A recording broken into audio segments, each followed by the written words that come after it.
Đưa hẳn tiền, đưa hẳn hết đi. Hẳn hết luôn.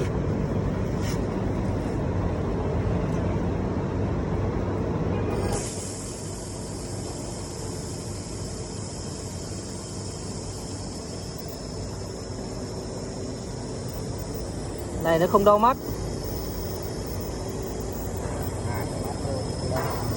Thế anh lừa. Hả? Đặt lãnh đạo thì bác rồi. Vừa đi xong.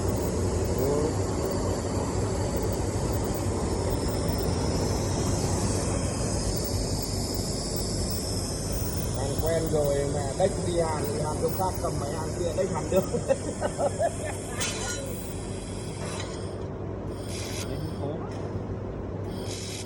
Hàng neo đeo ra được. Hàng ngược có hàng lắm ngược.